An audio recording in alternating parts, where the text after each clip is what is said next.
Good morning students. मैं S के पाठक एक बार पुनः आप लोगों के इस ग्रुप में ट्रांसफॉर्मेशन के अंतर्गत टॉपिक पॉजिटिव डिग्री से कंपैरेटिव व सुपरलेटिव डिग्री में बदलना लेकर आया हूँ।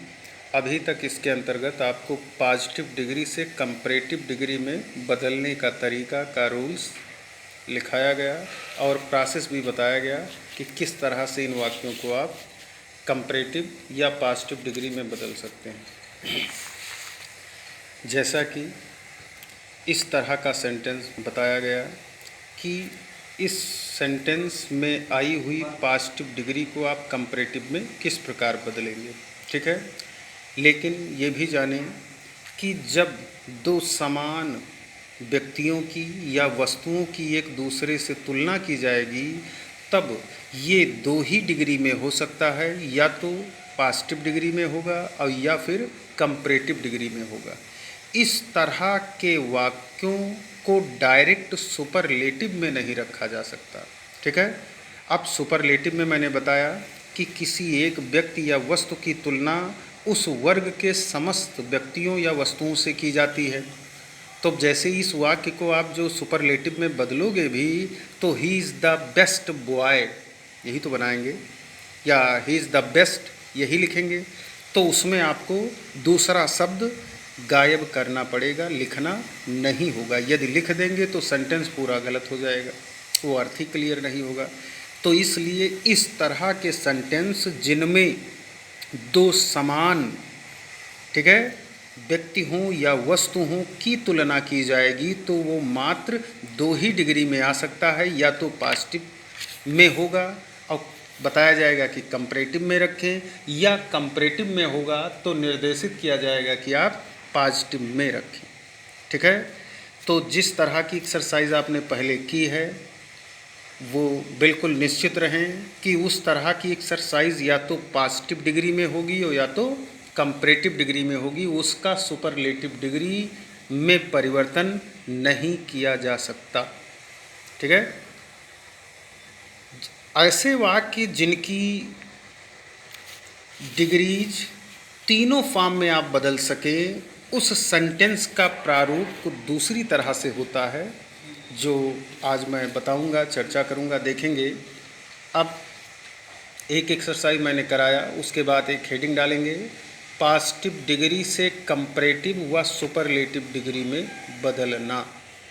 ठीक है, अब उसके अंतर्गत पहला रूल लिखेंगे कि यदि पॉजिटिव डिग्री वाला सेंटेंस नो अदर से आरंभ हो, ध्यान रखें किससे, नो अदर से आरंभ हो, तो उसे कंपैरेटिव डिग्री में बदलते समय मुख्य शब्द को सबसे पहले लिखते हैं तथा वर्ब का प्रयोग करके एडजेक्टिव की कंपैरेटिव डिग्री का प्रयोग करते हैं।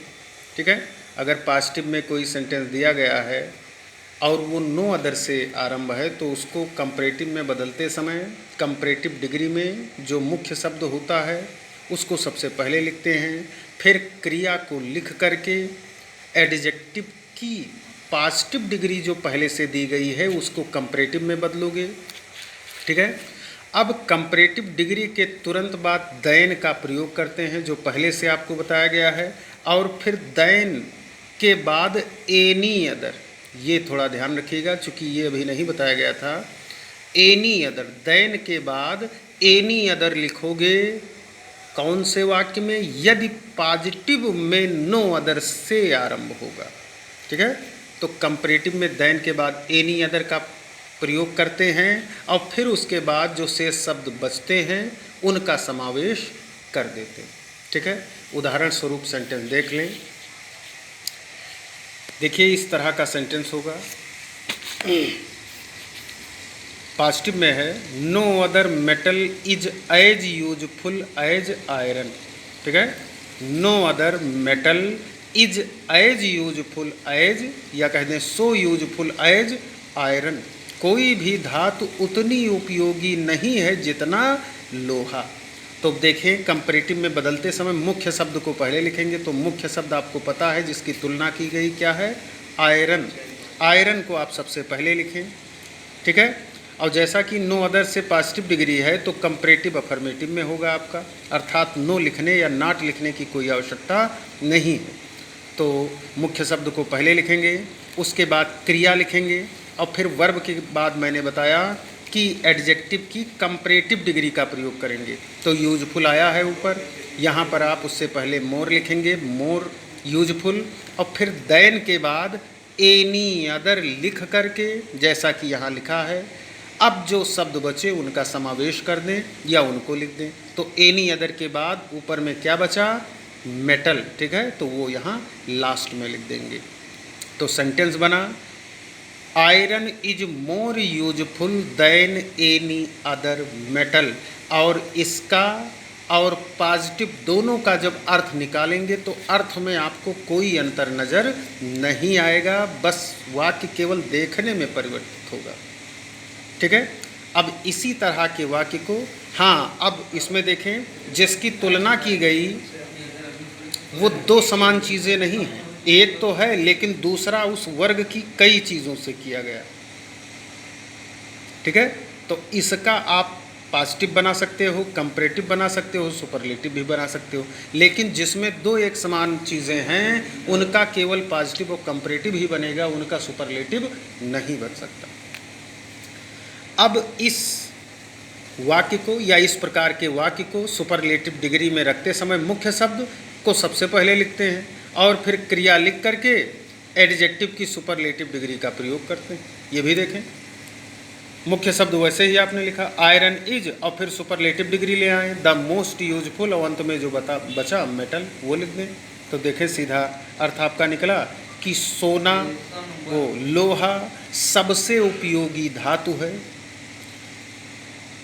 लोहा किसी अन्य धातु की अपेक्षा अधिक उपयोगी है, और कोई भी धातु उतनी उपयोगी नहीं है जितनी कि लोहा। तो इस तरह के वाक्य को आप कंपैरेटिव में या सुपरलेटिव डिग्री में डायरेक्ट बदल सकते हैं, ठीक है। लेकिन अगर दो नाम दिए हों तो उसका केवल कंपैरेटिव होगा या पॉजिटिव होगा। अब यह चीज़ अपने दिमाग में बैठा लें कि यदि नो अदर वाले सेंटेंस पॉजिटिव में है तो कंपैरेटिव में देन के बाद एनी अदर लिखते हैं, और सुपरलेटिव में उसके पहले द का प्रयोग करते हैं, मुख्य शब्द को सबसे पहले लिखेंगे। अब इसमें कोई भी डिग्री आ सकती है, मान लो ये डिग्री आई सुपरलेटिव, अब कहा गया कि पॉजिटिव बदलो, तो लिखा है iron is the most useful metal, लोहा सबसे उपयोगी धातु है, अर्थात कोई भी धातु, पहले हिंदी में बना लें, कोई भी धातु उतनी उपयोगी नहीं है जितनी कि लोहा। ये तो बन गया आपका पॉजिटिव। और कंपैरेटिव में आपका आएगा कि लोहा किसी अन्य धातु की अपेक्षा अधिक उपयोगी है, ठीक है। तो इसको दिमाग में बैठा लें कि किस तरह से हम सुपरलेटिव से कंपैरेटिव या सुपरलेटिव से डायरेक्ट पॉजिटिव कैसे बनाएंगे, ठीक है। अब जैसे यहाँ पर एक सेंटेंस दिया गया, लिखा है he is the best student, ठीक। अब इसमें कहा गया कि इसका डायरेक्ट आप पॉजिटिव बनाओ, तो पॉजिटिव, वह सबसे अच्छा विद्यार्थी है। तो सबसे अच्छा का जब पॉजिटिव आप बनाएंगे तो लिखा जाएगा, अब भाई इसका अर्थ यही हुआ सबसे अच्छा है, तो कोई भी लड़का, ठीक है, कोई भी लड़का उतना अच्छा नहीं है जितना वह, ठीक है। तो पॉजिटिव में आप इस तरह से लिखेंगे, और जब इसका आप कंपैरेटिव बनाएंगे तो वह किसी दूसरे लड़के की अपेक्षा अधिक, क्या कह दें, किसी दूसरे लड़के की अपेक्षा बेहतर है, यही बनेगा। तो पॉजिटिव में जब लाएंगे तो no other student is as good या सो गुड एज ही, और जब इसको आप डायरेक्ट कंपैरेटिव में लाएंगे तो he is better than any other student, यही तो होगा।